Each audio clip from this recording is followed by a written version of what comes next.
लय मोठा पर्दाफाश होणार आहे. हा, तुम्हाला तुम्ही 2-3 दिवस थांबा.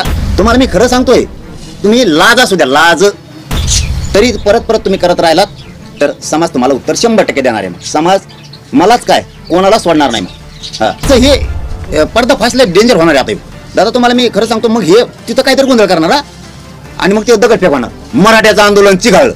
दरेकरसाठी आणि फडणवीससाठी समाजाच्या रोषाला तुम्हाला बळी पडावं लागणार आहे, लक्षात ठेवा. अरे फडणवीस साहेब, तुम्हाला शॉक बसत असेल, मी ज्या ज्यावेळेस सांगतो त्यावेळेस खरं होतं. आणि शॉकिंग व्हायला पाहिजे तुम्ही की याला हे माहिती कसं काय होतं. मराठ्यांना जिथं डाग लागला, आपण काही विचारायला नोकर नाहीत त्यांच्या दारा जाऊन विचारायला. मग तर 11 महिन्यात मी किती बारा गेलो असतो त्यांना विचारायला. हे तर तुमच्याच माणसाकडे ना दंगली घडीणारा अजितदादा पवारांकडेच ना. ते हो भुजबळ देवेंद्र फडणवीस फक्त पाठीमागून सांगतोय, देव पडद्याच्या मागून तो घोडे नाचितोय. म्हणूनच मी त्यांना सांगतो, जे आता कोण चाललेत आणि आणखीन जाणार आहेत, आणखीन बरेच जाणार आहेत, ह्या 8-10 दिवसात मला उघडं पाडायसाठी ह्यो फडणवीसने रचलेला डाव आहे दरेकरच्या माध्यमातून. हे जे आत्ताचे बांधव आमचे आहेत, यांना अगोदर ह्याच दरेकरांनी आणखीन 5-6 जण आहेत, यांनीच बदनाम केलेलं. यांना चर्चेला बोलवायचं, दारं लावून घ्यायचे आणि यांनीच व्हिडिओ तयार करायचे आणि बाहेर टाकायच्या. बंद दाराआड चर्चा सुरू आहे. मग समाजात किंवा लोकात संभ्रम निर्माण करून द्यायचे. हे संपवणारे एका क्रांती मोर्चाचे 3 क्रांती मोर्चे करणारे हेच दरेकर आणि आणखीन 2-4 जोडीदार आहेत त्याला, हेच आहेत. आज त्याच लोकांना विनंती आहे की शेवटी समाज सांभाळत असतो सगळ्याला, आणि समाजात दुही निर्माण करायची, दंगली घडवायच्या तुमच्या माध्यमातून. तुमच्या खांद्यावर बंदूक ठेवायची फडणवीसांना आणि दरेकरला, ती ठेवू देऊ नका. शेवटी तुमचा निर्णय तुमच्यापाशी आहे. परंतु एक सांगतो, समाज एका बाजूला आहे आणि समाजाची मागणी ओबीसी आरक्षणातून आहे, आणि तुम्ही जर तीच मागणी करत असलात तर तिथं त्यांच्या दारात जाऊन विचारायची गरज काय. त्यांनाच मराठ्यांच्या दारात आणून, मराठ्यांना कळालंय हे दोघंही मिळू देणार नाहीत, म्हणून तर मराठ्यांनी त्यांना राजकीय करिअरमधून संपवायची काम हातात घेतले. मग तुम्ही कशाला विनाकारण समाजाच्या नजरेतून पडायला लागले. याचा अर्थ होतो तुम्ही मुद्दाम करायला लागला.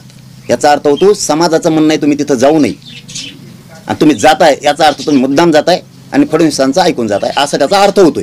तुमच्यावर आरोप आमचा नाही, पण त्याचा अर्थ तसा होतोय की तुम्ही फडणवीसांचं ऐकून, दरेकरांचं ऐकून मराठ्यांचं आंदोलन चिघळण्यासाठी तिथं जाता, याचा अर्थ असा होतोय. तुम्ही समाजाचे बांधव आहेत, तुम्ही समजून घ्या. तरी परत परत तुम्ही करत राहिलात तर समाज तुम्हाला उत्तर 100% देणार आहे. मग समाज मलाच काय कोणाला सोडणार नाही. मग हां, तुम्हाला कोणालाही समाज सोडणार नाही. तुम्हाला समाजाच्या दरेकरसाठी आणि फडणवीससाठी समाजाच्या रोषाला तुम्हाला बळी पडावं लागणार आहे, लक्षात ठेवा. म्हणजे शरद पवारांनी सुद्धा असा आरोप केलेला आहे की राज्यात दंगली घडवण्याचा प्रयत्न सुरू आहे. आणि मग दंगली घडवण्याचा प्रयत्न सुरू आहे तर बोला ना त्या आरक्षणाच्या बाबत. द्या ना म्हणा मराठ्याला ओबीसीतून आरक्षण. हे तर तुमच्याच माणसाकडे ना दंगली घडणारा अजितदादा पवारांकडेच आहे ना. ते हो भुजबळ, त्याला दंगली घडायच्यात ना, दुसऱ्या कोणाला घडायच्यात, त्यालाच घडायच्यात. आम्ही नाही होत म्हणून तर आमच्या शांतता राहिल्यात. म्हणून मी माझ्या मराठा समाजाला प्रत्येक वेळेस सांगतो की ह्या देवेंद्र फडणवीसांनी आणि देवेंद्र फडणवीसांनी फक्त पाठीमागून सांगतोय, देव पडद्याच्या मागून तो घोडे नाचितोय.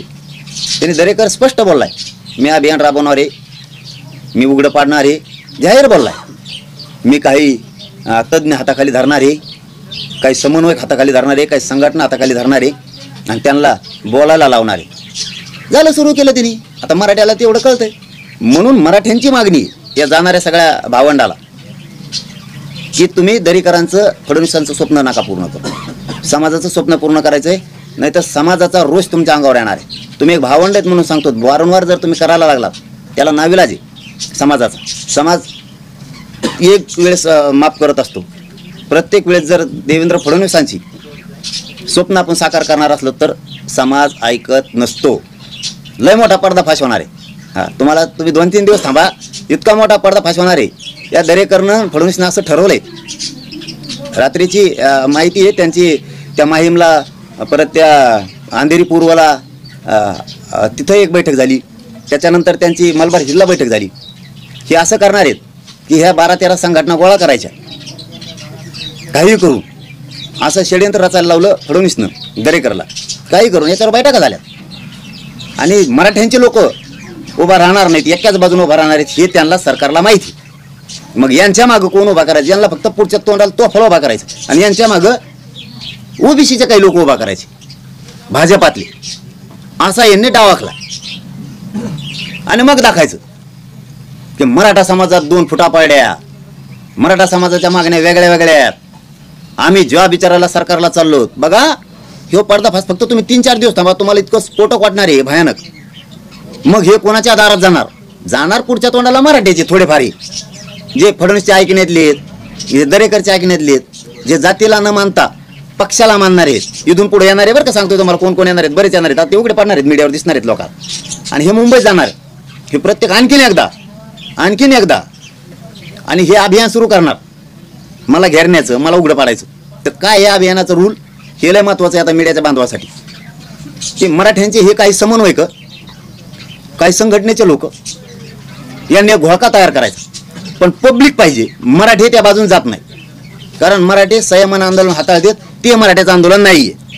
मग काय करायचं, यांच्या मागं भाजपातले ओबीसी उभा करायचे,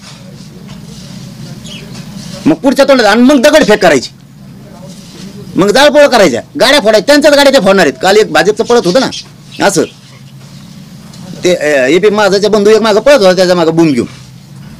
तसं हे पर्दाफाशला डेंजर होणार आहे आता. दादा तुम्हाला मी खरं सांगतो, मग हे तिथं काहीतरी गोंधळ करणार हा, आणि मग ते दगडफेक होणार, मराठ्याचं आंदोलन चिघाळलं. अरे फडणवीस साहेब, तुम्हाला शॉक बसत असेल, मी ज्यावेळेस सांगतो त्यावेळेस खरं होतं. तुम्हाला पंढरपूरच्या बैठकीबद्दल सांगितलं होतं, मी तुमच्या मुंबईतल्या बैठकीबद्दल सांगितलं होतं. तुम्हाला आता तरी तुम्ही शाने व्हा, शॉकिंग व्हायला पाहिजे तुम्ही, की याला हे माहिती कसं काय होतंय. तुम्हाला मी खरं सांगतोय, तुम्ही लाज असू द्या, लाज तुम्हाला थोडी. मराठ्यांचे लोक मराठ्यांच्या अंगावर घालून मराठ्यांचं आंदोलन चिघाळ दाखवायचंय तुम्हाला. उद्रेकाचं आंदोलन सुरू झालं हे तुम्हाला दाखवायचंय. मराठ्यांचे जे माझे भाऊ तुम्ही हाताखाली धरलेत ना बांधव, यांच्या आयुष्याचं वाटोळं करताल तुम्ही, त्यांना पुढं घालताल, त्यांना तुम्ही आता रॅली काढायला लावणार, तुम्ही त्यांना आता मुंबईत मंत्र्याच्या घरी जायला लावणार. आता नाही, आणखीन एक तुम्ही टप्पा टाकलाय त्याचा, हे बी सांगतो. एक 4-5 दिवसात डिटेल येते सगळं, मी मीडिया समोर ते देणार आहे. तुम्ही दुसरा टप्पा टाकला त्याचा, आणि त्या टप्प्यात भाजपातले ओबीसी ह्या मराठ्यांच्या मागे उभा करणार आहेत तुम्ही. हे जे पोरं तुम्ही गोळा करणार आहेत त्यांच्या मागे, आणि तुम्ही जाळपोळ दंगल घडून आणणार आहेत. आणि असं म्हणणार आहेत, चिघळलं मराठ्याचं आंदोलन. आम्ही म्हणत होतो जरांगे पाटलांना आंदोलन चिघळलं, आम्ही म्हणत होतो हे दंगल घडणारे. हे डाव तुमचे 10-11 जणांचे आहेत, त्यात भुजबळ सुद्धा आहे, आणि तुम्ही एक घडून आणणार आहेत. हे असलं पाप कधीच डोक्यावर घेऊ नका. माझी निष्ठा तुम्ही विकत घेऊ शकत नाहीत, मी तुम्हाला मॅनेज होत नाही. म्हणून तुम्ही आमच्याच बांधवाच्या आडुंगी लपून वाईट पाप करू नका. फडणवीस साहेब, वाईट पाप करू नका. आम्ही तुम्हाला आणखीनच शत्रू विरोधक मानलेला नाही, हे तुम्ही समजून घ्या. दरेकरचं गर्व इतका वाढलेला आहे, आणि त्याची इच्छा पुरी करायसाठी फडणवीस साहेब भाजपाचा मुटका करू नका. दुमतून जाईल सगळं भाजप दरेकरचं ऐकून. तुम्ही हे डाव खेळू नका. आणि माझ्या मराठ्याच्या बांधवांना सांगणं माझं, तुम्हाला पश्चाताप येईल. हे असंच करणार आहेत, मी सांगितलं तसंच. तुम्हाला 100% खात्रीने सांगतो, मराठ्यांच्या सगळ्या बांधवाला, इथून पुढे जाणाऱ्यांना सुद्धा, तुम्ही जावा. आम्हाला काय देणं घेणं नाही, आमचं समजून सांगणं तुम्हाला काम आहे. तुम्हाला करायचं तर करा मराठ्याच्या विरोधात काम, आमचं काही म्हणणं नाही. पण तुम्हाला पश्चाताप येईल. एवढं भयान कृत्य तुम्ही करणार नाहीत, पण पाठीमागच्याकडून तुमच्या करून घेणार आहेत, आणि ते तुमच्यावर येणार आहे, आणि तो डाग मराठ्यांना लागणार आहे. म्हणून मराठ्यांना डाग लागू देऊ नका कधीच. मराठ्यांना जिथं डाग लागा, आपण काही विचारायला नोकर नाहीत त्यांच्या दारात जाऊन विचारायला. मग तर 11 महिन्यात मी किती बारा गेलो असतो त्यांना विचारायला.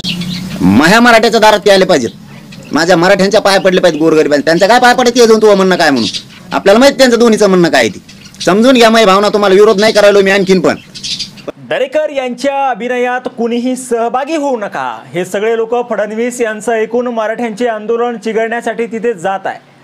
दरेकर फडणवीस यांच्यासाठी समाजाचा रोष तुम्हाला सहन करावा लागत आहे. मराठा आरक्षणाचे नेते मनोज जरांगे पाटील यांची पुन्हा एकदा जीभ घसरलेली आहे. भारतीय जनता पक्षाचे नेते देवेंद्र फडणवीस यांच्यावर त्यांनी घणाघाती टीका केली आहे. त्यांनी देवेंद्र फडणवीस यांचा एकेरी उल्लेख करत असंसदीय शब्दांचा वापर केला आहे. भाजप नेते आणि प्रवीण दरेकर देवेंद्र फडणवीस हे मराठ्यांच्या अंगावर घालत आहे. आता फक्त 2-3 दिवस थांबा, सर्व उघड करतो. आपल्याकडे बरीच माहिती आलेली आहे, असं मनोज जरांगे पाटील यांनी पत्रकार परिषदेत सांगितलं. मराठ्यांची यांनी धास्ती घेतली आहे, त्यामुळे त्यांनी काही दुःखी आत्म्यांना सोबत घेतलाय. ते अडचणीत आले आहेत, काय करावे हे त्यांना सुचत नाहीये. आमचे लोक गोळा करून फडणवीस आम्हाला संपवण्याचे प्रयत्न करत आहे. मराठा क्रांती मोर्चाचे आंदोलन हे फडणवीस यांनी सांगितल्याशिवाय होत नाही, यावेळेस सरकारने नवीन डाव खेळला आहे. मराठा आंदोलकांना पुढे करायचं आणि मागे ओबीसी उभे करून मराठ्यांचं आंदोलन चिघळले असं दाखवून मराठा लोकांना बदनाम करायचं, असं त्यांचं षडयंत्र देखील आहे. लोकांमध्ये संभ्रम निर्माण करत आहेत. एका क्रांती मोर्चाचे 3 क्रांती मोर्चे करणारे दरेकर आहेत. तुमच्या खांद्यावर फडणवीस आणि दरेकर बंदूक ठेवत आहेत. तुम्हाला त्यांच्या दारात जाण्याची गरज काय? त्यांना तुमच्या दारात येऊ द्या, असं मनोज जरांगे पाटील यांनी बोलताना सांगितलं. फडणवीस यांच्या सांगण्यावरून प्रवीण दरेकर यांनी 13 संघटना जमा केल्या आहेत. त्या लोकांची बैठका कुठे झाल्या? बैठकीत कोण कोण होतं? डोंबिवली आणि मलाबर हिलमधील बैठकीत काय झालं? ही सर्व माहिती 2 ते 3 दिवसात माझ्याकडे येणार आहे. मग आपण या सर्व गोष्टी उघड करणार आहोत. फडणवीस तुम्हालाही शॉक बसेल की आपली माहिती मनोज जरांगे यांच्याकडे कशी काय पोहोचते. परंतु या सर्व गोष्टीवरून पडदा लवकरच उठणार आहे. दरेकर यांच्या अभिनयात कुणीही सहभागी होऊ नका. हे सगळे लोक फडणवीस यांचं ऐकून मराठ्यांचं आंदोलन चिघळण्यासाठी तिथे जात आहे. दरेकर फडणवीस यांच्यासाठी समाजाचा रोष तुम्हाला सहन करावा लागणार. आंदोलकांच्या पाठीशी कोणाला उभं करायचं त्यांची चर्चा त्या बैठकीत झाली होती. आपण आणखी काही लोकांना उघडे करणार आहोत, असं मनोज जरांगे पाटील यांनी म्हटलंय. आता यावर तुम्हाला काय वाटतं? तुमचं मत कमेंट बॉक्समध्ये लिहायला अजिबात विसरू नका. व्हिडिओ आवडला असेल तर जास्तीत जास्त शेअर करा. आणि आतापर्यंत मराठी जनता आपण आपल्या या चॅनलला सबस्क्राईब जर केलेलं नसेल तर चॅनलला सबस्क्राईब करा.